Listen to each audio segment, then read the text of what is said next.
Hey everybody, it's Jason with Heap of Jeep. The other day I got a Facebook message from a young lady who just bought her first Cherokee, and she was telling me in the message that her husband isn't very good with the tools. So she's going to have to learn how to take care of her own vehicle.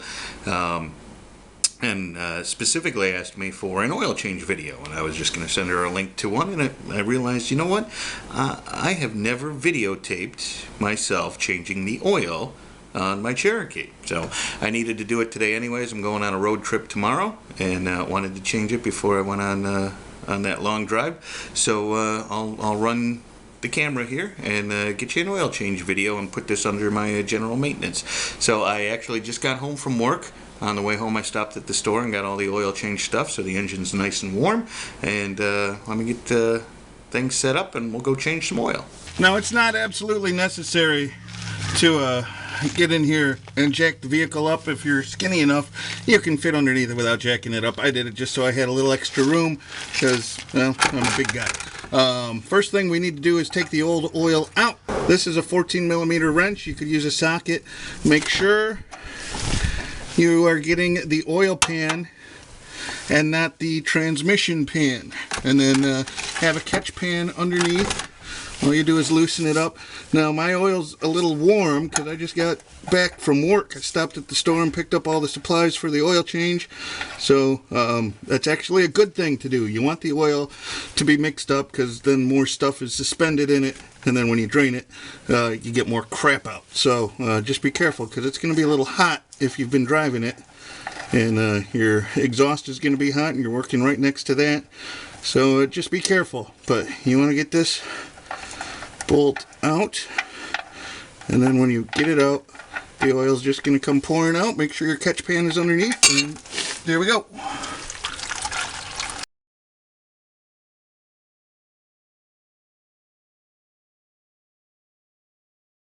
And while that's draining, we'll go take care of the oil filter and then come back and put the plug back in.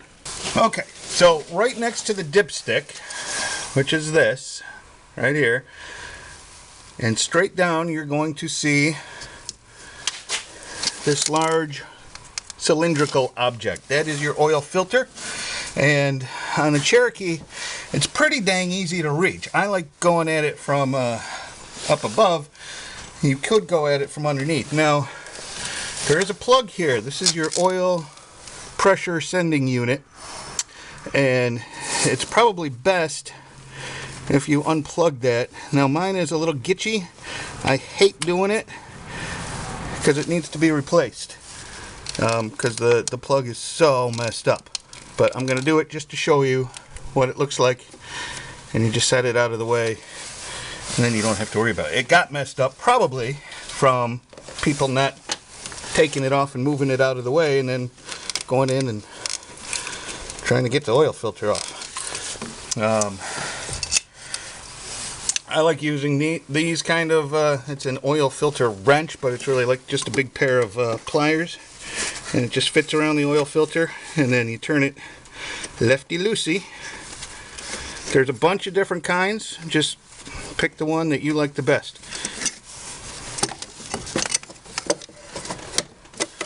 I like these because it works on all the different size oil filters I have on all the different size vehicles that I have in my driveway.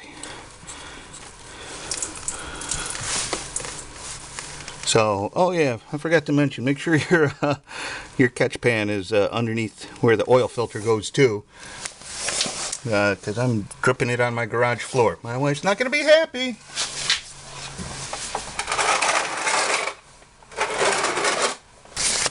There we go.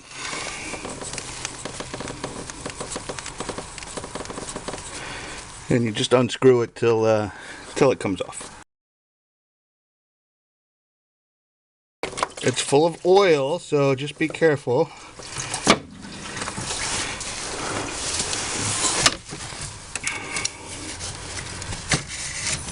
So if you tip it over the other way, all the oil is going to pour out. Okay, so here's the new oil filter.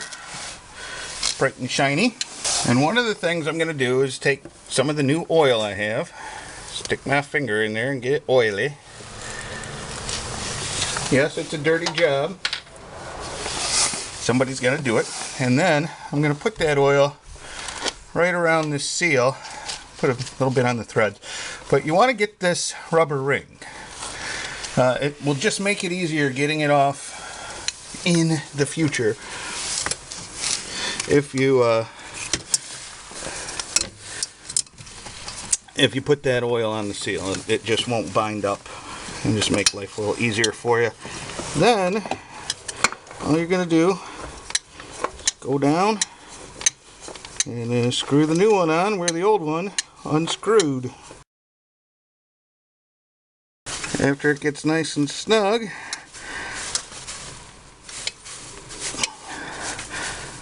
I like to do it only hand tight, but I also consider myself fairly strong.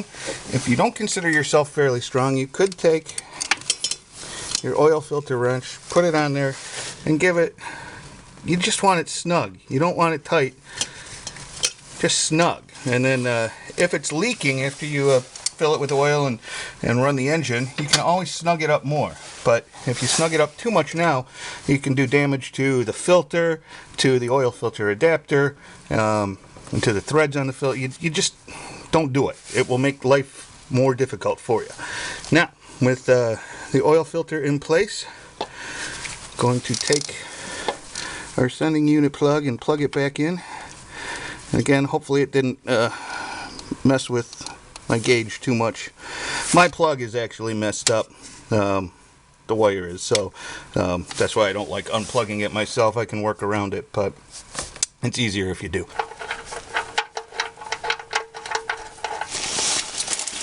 Once all the old oil is out, then we can just come in here and put the plug back in.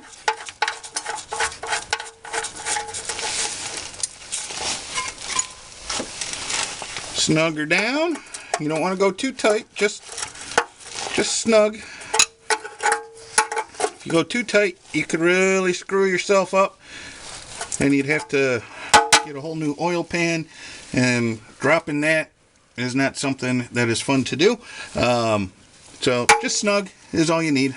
Okay, this is your oil filler cap. One of the things you want to check when you open it up is what the old oil looks like. This is pretty much what you want to see. Mine's actually a little dirty. I haven't changed my oil often enough. But what you don't want to see is something that looks like chocolate milk or a chocolate milk shake or anything like that, because that would imply that there is a liquid besides oil, something water-based, getting into your engine. Usually it implies a cracked head, a blown head gasket, a cracked block, and you're getting coolant in there. Over the winter, I was running into problems with it being so cold here in Michigan that the engine was condensing inside, and I was getting just a little bit of that milkshakey look, and it was freaking me out. I thought I had a head gasket problem. More than likely I have something wrong with the vents on top of the valve cover here, but I'm not going to worry about those today. Right now I'm going to fill this with oil. The oil that I like for the Jeeps is Rotella. It's made by Shell. It is a diesel oil, but from what I've read, this stuff was pretty much made for these engines, these straight 6 4-liter engines.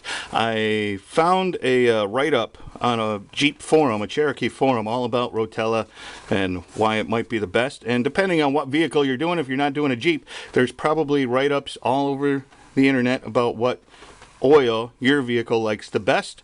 But for my Jeep, this is what I go with. Going into spring and summer, I'll go with the T5, which is a 10W30. In the winter, fall and winter, when it's getting colder, I'll go with a 5W30, the T6. But here we go. We're gonna fill it up till it's full. For this Jeep, I believe I think I use a full 5 quarts on this particular vehicle. It's right there at the top of the safe line. So that is what I want to see. Alright, so there we go. Let's start it and take a listen.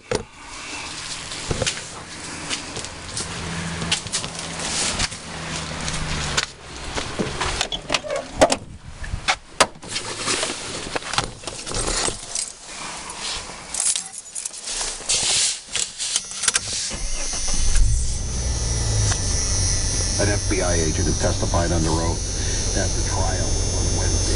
But again, he endorsed Obama, not Romney, Obama.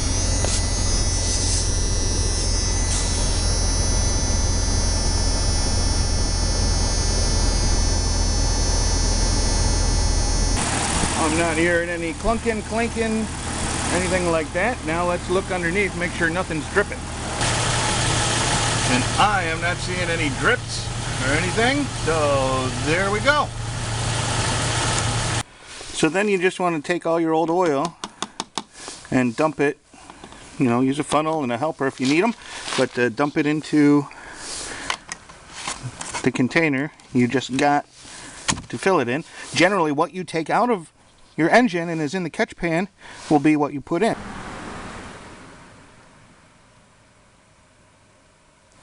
So there we go. As you can see, not too much into it.